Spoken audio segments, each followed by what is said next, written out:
Okay, my apologies for the technical difficulties. Let me see. I'll give someone a second to jump on.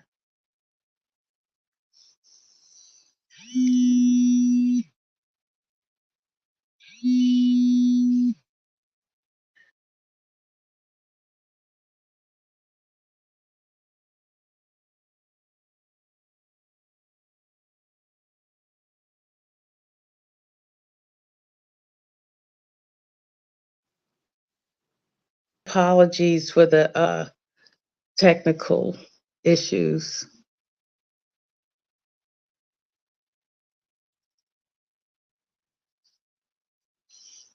Okay.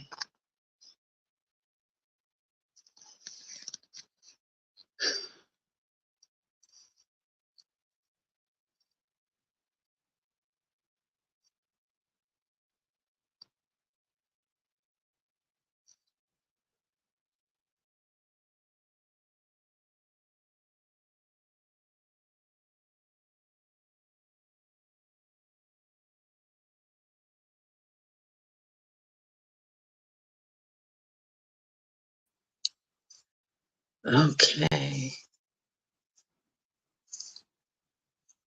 Okay. My apologies. All right. Are you able to hear now?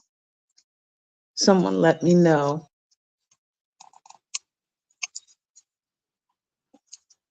All right. Someone let me know. Are you able to hear now?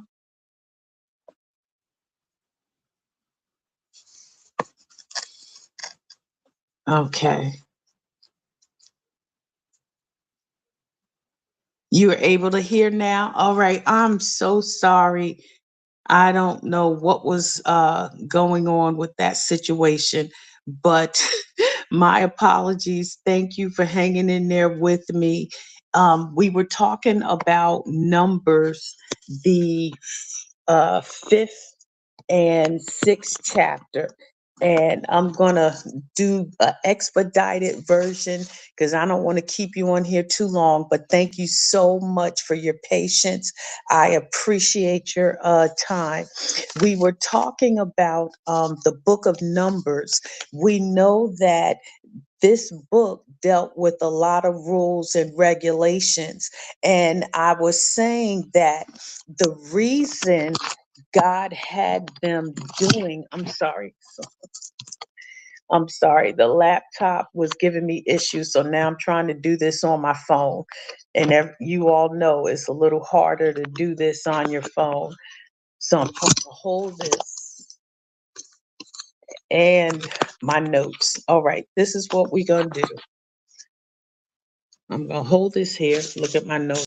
I'm so sorry. So the children of Israel in the fifth chapter and the sixth chapter, God gave them a lot of in-depth instruction. And the reason he did that is because they were in a place in between the promise and in between uncertainty. They had just come out of 400 years of slavery. So I believe God used this time to do several things. One was he had to refine their faith, and their obedience had to be tested. And this was a place of transformation for them. It wasn't a mistake. This was a nation God was building, and he had to bring them through a transition because they spent 400 years in slavery. So he had to break that slavery mentality. And in the wilderness, his presence was their guide. The wilderness was a necessary path, it wasn't the end. And God is a God of order.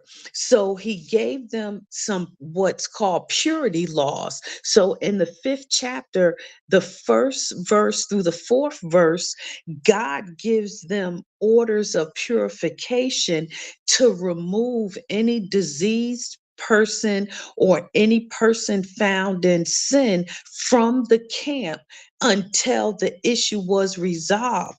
And the reason he did that is because God was teaching them that his presence could be affected by the sin or disease of one person. He was trying to get them to understand they had a collective calling. So what one did affected everyone, and he wanted them to understand it's not just you. It's not just you. We're still having issues with the mic. Okay, can you guys hear me? Because somebody said check the mic, or is that an old text? Can you hear me now, Reese? Is it fine?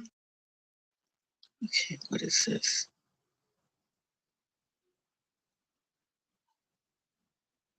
All right, I'm going to keep going. Is it because it says the mic is fine, so I'm not sure. All right, so God wanted them to understand they had a collective calling, and what one did affected the. Okay, good. So God wanted them to understand what one did affected the whole body. He wanted them to understand they were not just individuals. So that temporary removal of anyone who was sick or anyone who was found in sin, it had to be dealt with. Sounds something like Apostle was saying tonight on the forum about God dealing with certain things in the church. So we then see when we get to verse 5 through 10, he deals with what's called the law of recompense. And I don't want to get deep into that, but God was concerned about people being owed, people being treated fairly and justly. Even if you died, if you had a debt or you had a situation where someone needed to be compensated, he gave them instruction on how to deal with that, even if someone died. And we see when we get to verse 11 through 31, this is powerful. He talks about laws concerning jealousy. And one thing that it's so powerful. The way he told them to deal with a woman who was being accused of adultery shows us his great concern for women. Women, God has always had a special place in his heart for you.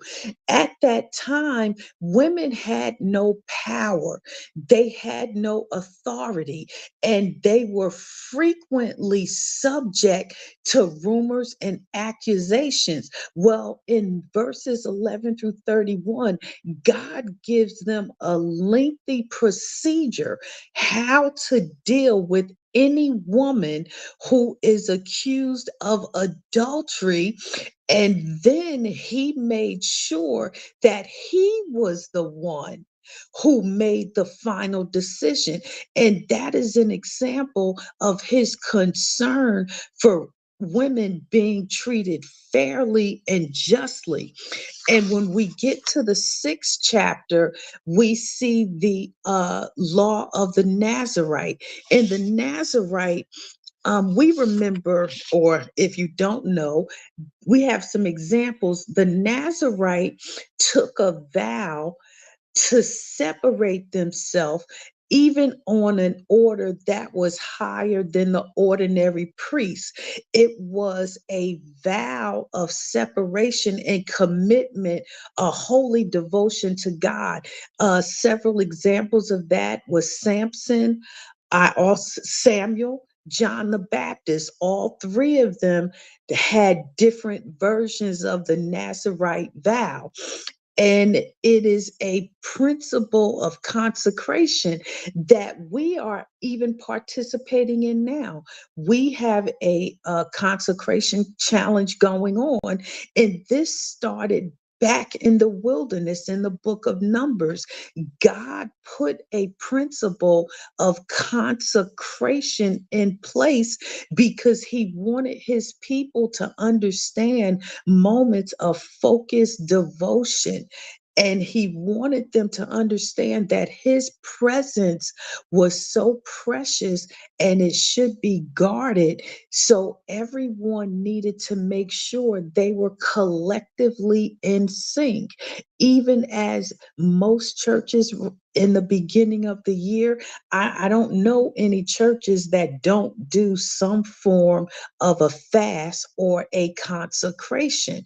So we see that principle is still in place now. And I'm going to stop there. And again, my apologies for the technical difficulties.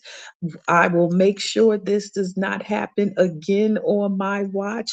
And thank you all for joining in. Catch us tomorrow for the next Walking Through the Bible. Good night.